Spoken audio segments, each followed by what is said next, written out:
ela deve ser conduzida pelo Espírito Santo, como de fato ela é. Todavia, é mediante a revelação que o Espírito Santo já concedeu, de uma vez por todas, aos apóstolos, aos 12 apóstolos, fundamentos da igreja, que então, por sua vez, escreveram os 27 livros do Novo Testamento. Quando diz que o Espírito Santo haveria então de ensinar aos discípulos de Cristo todas as coisas, anunciar a eles, significa que o Espírito Santo traria a lembrança de Mateus, de Marcos, ou seja, de todos os demais ali discípulos e apóstolos, traria a eles a lembrança de tudo aquilo que Jesus Cristo lhes havia ensinado.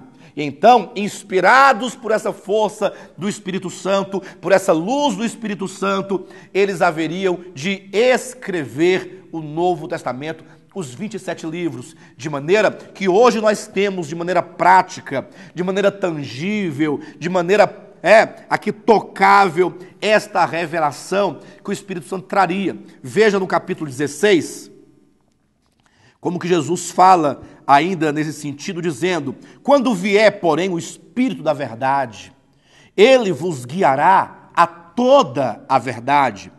Porque não falará de si mesmo, mas dirá tudo o que tiver ouvido e vos anunciará as coisas que hão de vir. Queridos, vejam, o Espírito Santo é chamado o Espírito da verdade. Nunca houve tempo como os nossos em que a igreja de Jesus Cristo, aqueles que se intitulam cristãos, se professam evangélicos, nunca houve tempo em que o povo de Deus desprezasse tanto a verdade escrita na palavra de Deus como nos dias atuais. Preferem antes serem guiados por sonhos, por movimentos, por modismos, por supostas revelações, em detrimento à revelação escrita de Deus. Eu não diria que devemos desprezar tantas manifestações de sonhos, de profecias, de visões, não. Até porque a Bíblia fala que haveria de haver tais manifestações. Agora, uma coisa é certa: toda revelação, todo sonho, toda profecia, o que quer que seja que alguém em qualquer lugar do mundo diga que Deus lhe falou algo, lhe revelou algo, este sonho, ou esta revelação, ou esta visão, ou este arrebatamento terá de passar pelo crivo da Escritura Sagrada.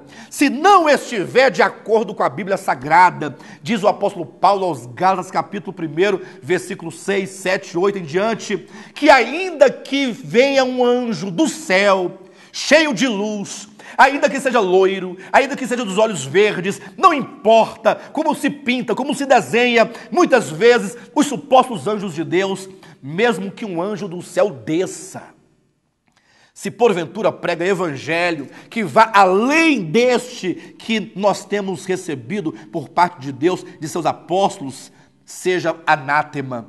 Pastor, mas eu vi um anjo descendo na minha casa, e este anjo dizia que era o anjo Gabriel, ou que era o arcanjo Miguel. Em o nome de Jesus Cristo, se a palavra desse anjo ultrapassa ou subtrai alguma coisa da Escritura, se é um evangelho diferente, incompatível, que coloca em descrédito a palavra de Jesus, a palavra dos apóstolos de Cristo, seja anátema, repreenda, porque certamente é um anjo caído que se transforma em anjo de luz para enganar os servos de Deus.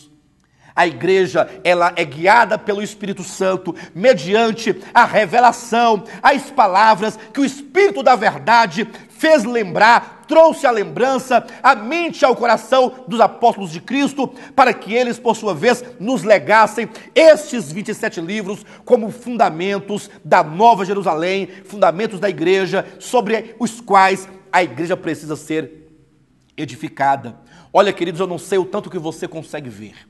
Eu não sei o tanto que você consegue perceber essas coisas, mas abra os seus olhos, por um momento pare esse ativismo, pare de tantos eventos, por um momento observe, seja sensato, dê a você mesmo a oportunidade de olhar Como que a Igreja de Cristo tem desprezado a Bíblia Sagrada enquanto única fonte de verdade, enquanto única fonte de vida, de doutrina, de prática da Igreja, e o quanto que ela tem andado errante, andado pelas muitas doutrinas, os ventos de doutrinas, os modismos, tantas coisas que alguém diz que viu, que ouviu, que percebeu, que foi, que deixou de ir. E assim a igreja anda em busca do falar dos homens, ao invés de viverem pelo falar de Deus, pela palavra que procede da boca de Deus. É dito: quando ele vier, o Espírito da verdade, ele vos guiará a toda a verdade,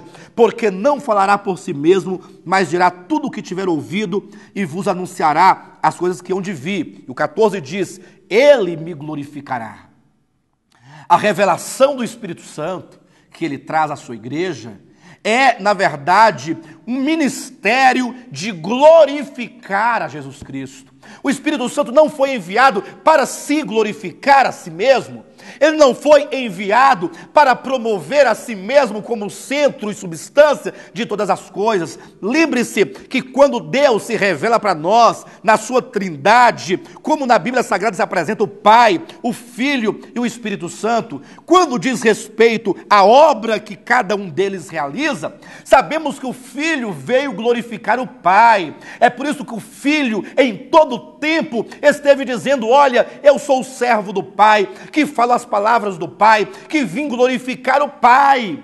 E agora que o Espírito Santo é enviado da parte do Pai em nome do Filho, o Espírito Santo semelhantemente veio glorificar o Filho. Qualquer manifestação do Espírito Santo, de dons, ou de ministério, ou de línguas, ou de revelação, ou o que quer que seja cura, que não seja milagre ou prodígio, qualquer manifestação do Espírito Santo há de glorificar, de exaltar, de tornar singular, de santificar o nome e a pessoa e a obra do nosso Senhor Jesus Cristo. Não existe obra do Espírito Santo particular ou a parte da pessoa de Jesus Cristo. O Espírito Santo não veio promover a si mesmo, não veio glorificar a si mesmo. Ele veio para ser o ajudador da igreja, caminhar com a igreja nesse caminho, nessa peregrinação até o reino, levá-la segura nas bases da verdade, porque Ele é o Espírito da verdade e essa verdade nos está revelada na sua palavra. Ele veio, sobretudo, portanto, para exaltar, para glorificar o Filho de Deus. E, portanto, tudo que o Espírito Santo realiza é para tornar Cristo evidente, para exaltar a pessoa gloriosa do nosso Senhor e Salvador Jesus Cristo. Tantas obras que acontecem, que dizem ser da parte do Espírito Santo, mas que por fim vêm a glorificar o título da igreja, o nome denominacional, para exaltar que essa igreja é melhor do que aquela. Isso não é obra do Espírito Santo. O Espírito Santo não veio para se tornar participante ou que seja parte de uma facção religiosa. Qualquer obra que se faça em nome do Espírito Santo, que vem para glorificar o homem, para exaltar a prosperidade, para exaltar o dinheiro, para exaltar a fogueira, para exaltar o lenço, para exaltar a rosa, para exaltar a vela, para exaltar qualquer coisa que seja, não pode ser do Espírito Santo. Porque o Espírito Santo é singelo, é simples como uma pomba. Haja vista que o seu símbolo maior na Escritura é como uma pomba que desce sobre a igreja para consolar a igreja, para envolver a igreja, para ser o ajudador da igreja, o advogado da igreja e o mestre, sobretudo, que ensina, que fala, que revela Cristo, a obra de Cristo, o propósito de Cristo, para que a igreja, instruída na verdade, possa caminhar na verdade.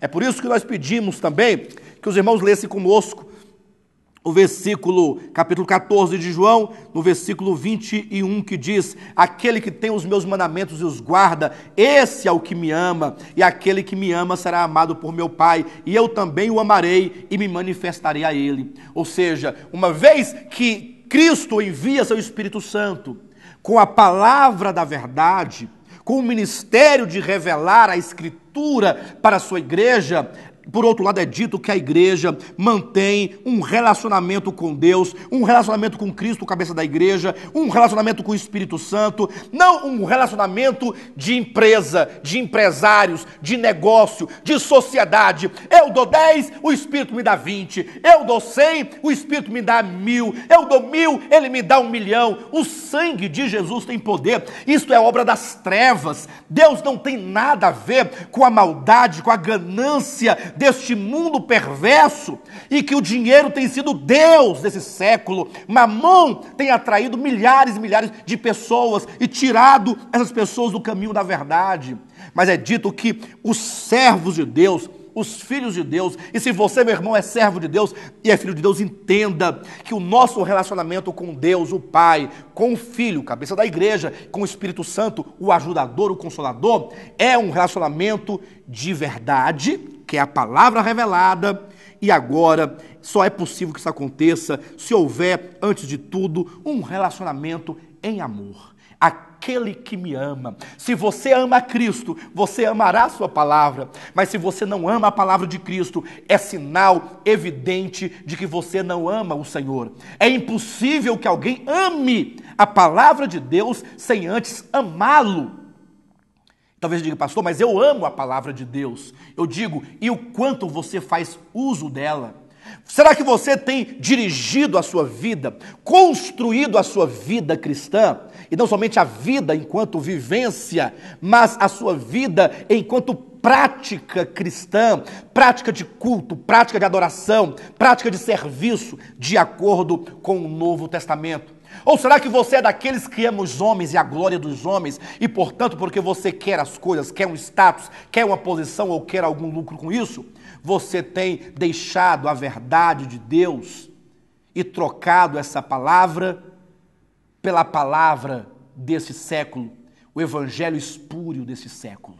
Você tem trocado as bases da verdade de Deus em sua palavra por práticas abomináveis do evangelho da prosperidade desse século.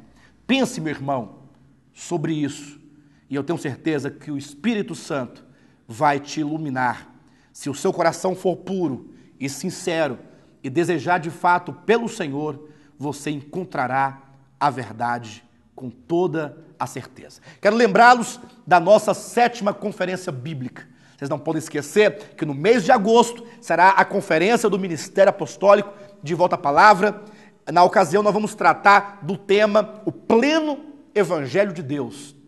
Uma visão ou uma perspectiva hermenêutica de Romanos. Serão 3 dias de profunda e intensa palavra ministrada, desde o capítulo 1 ao capítulo 11 do livro de Romanos. Dias 19, 20 e 21 do mês de agosto. Dia 19, sexta-feira, à noite, às 19h30. E então no sábado, dia 20 de agosto, pela manhã, às 9 da manhã, e então à noite, às 19h30, e ao domingo, ou no domingo, no dia 21 do mês de agosto, o encerramento pela manhã, às 9 da manhã. O pleno Evangelho de Deus, uma perspectiva hermenêutica do livro de Romanos. Querido, coloque aí na sua agenda, faça com Deus esse compromisso para que você venha e seja infundido pela palavra de Deus. Deixe a luz de Deus te iluminar. Permita-se receber da parte do Senhor. Eu não faço aqui nenhum convite faccioso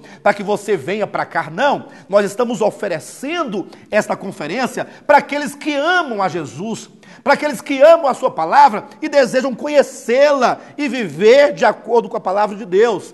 Dias 19, 20 e 21 de agosto. Você poderá obter maiores informações no nosso site www.devoltapalavra.com. Você vai encontrar lá as informações necessárias a respeito da 7ª Conferência Bíblica do Ministério Apostólico de Volta à Palavra. O pleno Evangelho de Deus, uma perspectiva hermenêutica do livro de Romanos. Vamos observar desde o capítulo 1, 2, 3, 4, passando capítulo por capítulo, como foi que o apóstolo Paulo escreveu essa carta. Como foi que ele articulou cada parte, como é que ele tramou o seu pensamento no espírito para produzir sentido e produzir efeito. Vocês são nossos convidados a estarem conosco nesta conferência, dias 19, 20 e 21 do mês de agosto. Sejam todos bem-vindos em o nome de Jesus. Tenham um bom sábado e Jesus Cristo é o nosso Senhor.